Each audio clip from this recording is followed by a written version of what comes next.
few years ago, I remember styling my hair using the same products that I always had, same techniques, looking in my bedroom mirror and thinking, oh, my hair looks really rubbish today, really crap. And I just put it down to a bad hair day. But then it happened again and again and again. And I didn't know what was going on. And I just remember thinking, what's happening? Why is my hair looking so rubbish all of the time? I think I probably did something like use a deep intensive treatment mask, but that didn't solve the problem. And then I switched out all of my products, shampoos, conditioners, stylers, and that also didn't help. It was like overnight, just all my favourite products that I'd used for years stopped working. And I had absolutely no idea what was going on. What is happening? And instead of stepping back and thinking logically about what could be happening and what the problem may be, I doubled down on heat styling. Oh, and for some reason I thought going blonder would help as well. Which, to be honest, the heat styling did give me the odd good hair day, but of course, actually long term, it was making the problem so much worse. My hair was getting thinner, weaker, and frizzier day by day. What I didn't consider, not for a moment did this cross my mind, was that my hair was changing with age and with hormonal shifts. And that's where I went really wrong. Because it wasn't that my favourite products had suddenly just stopped working. And I didn't need the curly girl method or the wavy hair method or some complicated 12-step hair care routine. That's not what was missing. It was that my hair was changing with age and with hormones. Honestly, I had absolutely no idea that that could happen. Feel free to call me a plonker at this point. What a plonker. If, by the way, you don't have the word plonker in the US, that's kind of like dumbass. Because honestly, looking back, I kind of feel like a bit of a plonker. But no one ever talks to you about these things, or no one had to me. Yes, I knew that hair could go grey with age, but that was the extent of my knowledge. Once I understood a lot more about the changes my hair was going through and why, it has really helped me to get my hair feeling much stronger and much healthier again. Not because I found some miracle product or particular method, just because having that little bit of knowledge has helped me adapt my hair care routines and work with those changes rather than try and fight against them. So if you've been feeling frustrated lately, perhaps products and routines you once loved have stopped working for you, and if your hair is just feeling thinner, more fragile, frizzier than usual, and just much harder to manage lately, here's what I wish I'd known sooner. Firstly, oil production changes. Oil production can reduce. So the sebaceous glands within our hair follicle produce oil or sebum, and that oil helps to moisturize our hair and our scalp. It also acts as kind of like a natural barrier to your hair. There's a really interesting blog post from Dr. Louise Newson, who's a GP in the UK and a menopause specialist. I'll link the blog in the description box because it really is worth reading if you're experiencing changes with your hair. She says that a drop in estrogen can lead to a reduction in sebum production, and that the sebum lubricates the scalp and maintains your hair's acidic pH level. The acidity usually keeps your hair cuticle cells close together and your hair smooth, but when the pH balance is upset, the cuticle cells can lift and pull away from each other, which makes your hair look and feel rougher. The less oil your hair receives, the more frizzy it can become. Now, I don't know about you, but that sounds so familiar. I will come back to what I'm doing to obviously try to address all these a little bit later. The second thing that I learned was that the outer layer of our hair, our natural kind of protective barrier, becomes more fragile as we age. So our hair has less resilience to things like colour treatments, bleaching, heat styling, even, to be honest, like everyday wear and tear, brushing, things like that. This made so much sense to me because for a long time I hadn't been able to understand why in my 20s having a full head of bleach highlights didn't really have much of a negative impact. However, my hair would feel much drier, much more brittle, and I did start to notice a bit more breakage in my 30s after having had bleach highlights. And now, of course, that makes complete sense. The third thing, and this one to be honest blew my mind, is that hair follicles can change. And they can change in two ways. Firstly, they tend to get smaller as we age, which is what makes your hair start to feel thinner, finer, and just like you have less of it. The other thing that they can do is they can change shape. A round hair follicle will produce straight hair, and it can change and become oval, making your hair wavy or curly. Which explains why so many people in the comments say to me, I didn't have wavy hair when I was little, it happened overnight, or post-menopause, I suddenly had wavy hair. That is because your hair follicle has changed shape. Something else that Dr. Louise Newson talks about is thinning and hair shedding. She says that it's typical to lose between 50 and 100 hairs every single day, and that really you only need to start to be concerned if you see a significant change in the amount of hair that you're shedding. When I was doing a lot of damage to my hair, it was definitely getting thinner and I had less of it. That was all on me rather than hormonal shifts, but I also think it's really helpful to know that that is something that can potentially happen, particularly once you're going through perimenopause and menopause. And the final thing, and this is one that I was aware of because of my sort of skin specialist background, as we age, even from as early as our late 20s, our body starts to reduce the quantity and quality of collagen production. This means that your hair might feel kind of less full of life and vitality, because collagen can help give that elasticity and resilience to hair. So it might have less bounce and it might just feel a little bit more lifeless. So if any of this is sounding really familiar, here's the part that will help, because these are the things that I have changed. Now, firstly, I of course had to go and focus on repair.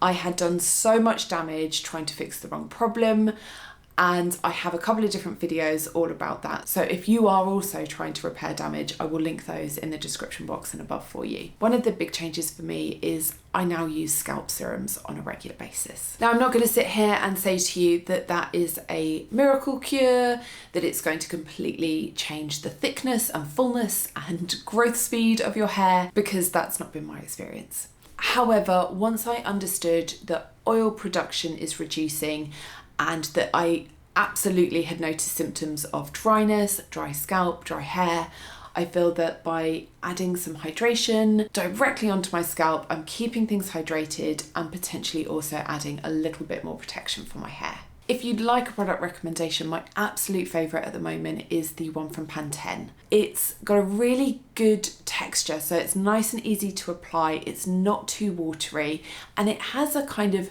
minty herbal quality, so you can feel where you've put it, but it won't leave behind lots of residue. Second, conditioning. So one of the big mistakes that I made following the curly girl method was to drop silicons from my hair care routine. I now realise, because my hair has less natural resilience, that a conditioner with ideally amodimethicone works really well for my fine hair. It won't weigh it down, but it will give protection from just everyday wear and tear. It will help smooth and seal my cuticles.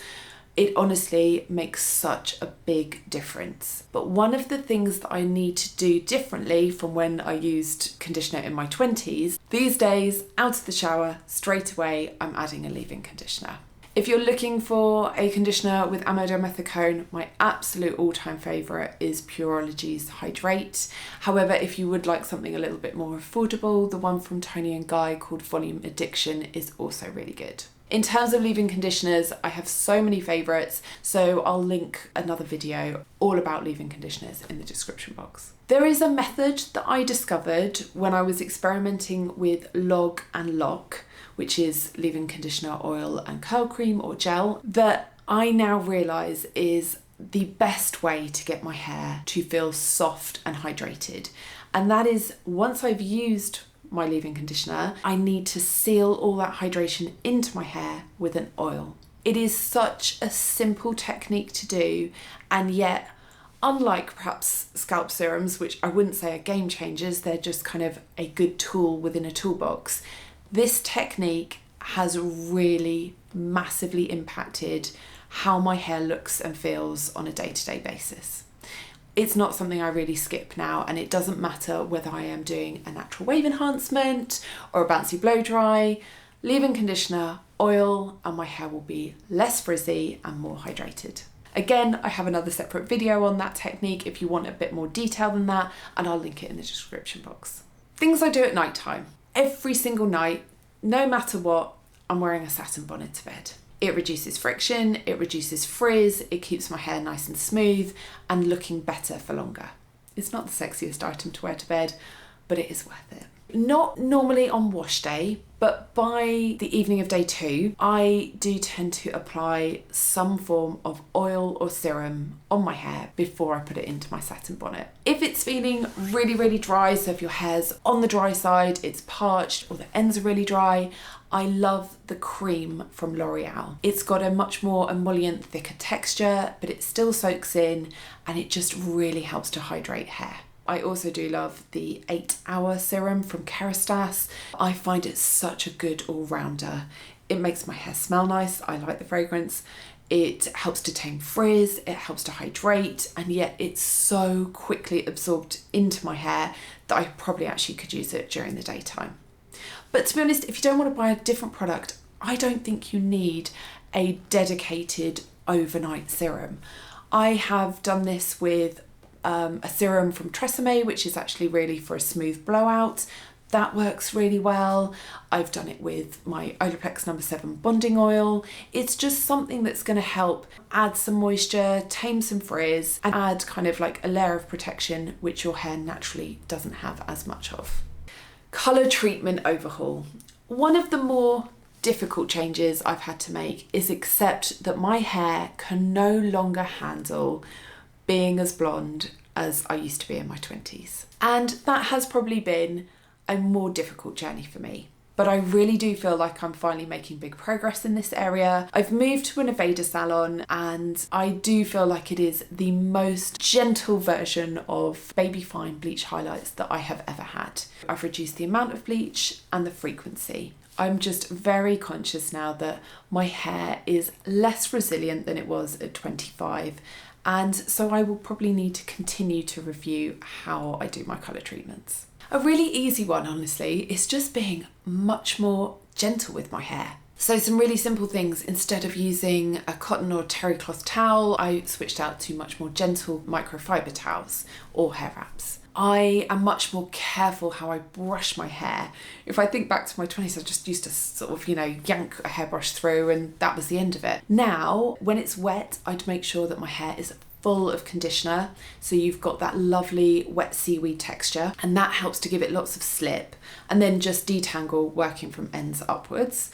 And to be honest, the same with dry hair. The difference is I'm applying an oil or a serum first to give my hair that slip. And then I do also make sure that I'm using a really gentle brush. So in the shower, I tend to use my wet brush.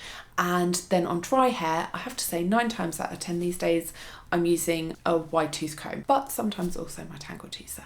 I don't put my hair up into very tight hairstyles anymore or messy buns. I used to just grab an elastic band and kind of twist and twist until I was happy with it and had a sort of Carrie Bradshaw-esque messy bun. But then what would happen later was when I would try and take that out, it would be so tangled, I'd always be yanking out a little bit of hair. So these days, I avoid updos that are going to do that. Let's keep as much as possible connected to my head. Thank you very much. I think when your hair is just not as robust as it once was, the more gentle you can be, the better. All these small daily habits do actually add up. And then finally, diet and supplementation. And I think this is a really tricky and really personal one. I haven't had my hormones checked or my markers done or any blood testing or anything, which I am sort of planning to start investigating and probably getting a better understanding of what I actually might be deficient in. However, at the moment, I choose to supplement with a probiotic for just general health really, fish oil, and then also I am supplementing with collagen at the moment. It's one of those tricky ones, collagen. I have tried a range and I feel that I only really notice a difference when I remove collagen from my kind of daily routine. Do I notice a massive impact on my hair? Honestly, not really. And it's so hard to attribute any improvement to collagen when you're also using bond repairs and treatment masks and so on, but I actually do notice it in my joints, so I do supplement collagen, and maybe there's the odd fringe benefit for hair, skin and nails. I don't really know. I've just found one that is affordable for me and it dissolves really easily into my coffee, so it's easy to use. And then finally, something that's a little bit newer for me is I have started to focus on increasing my protein intake. Again, this is a really personal thing and I think needs to be different for each individual. So if you would like to know a little bit more about that, I'm very happy to chat about it in the comments. Or if there are lots of people that would like to know more, then I am happy to make a video on it. It's just a little bit more off topic. So those are bigger kind of picture things, diet and supplementation to help support my general health, to be honest. None of this is about trying to get my old hair back because, well, that's impossible. I'd be trying to reverse natural aging process. It's just about understanding changes that occur so that you can adapt products, routines and methods to get the best possible results and the healthiest, strongest feeling hair. Thanks so much for watching. Have a lovely day. I will see you in the next video. Take care. Bye.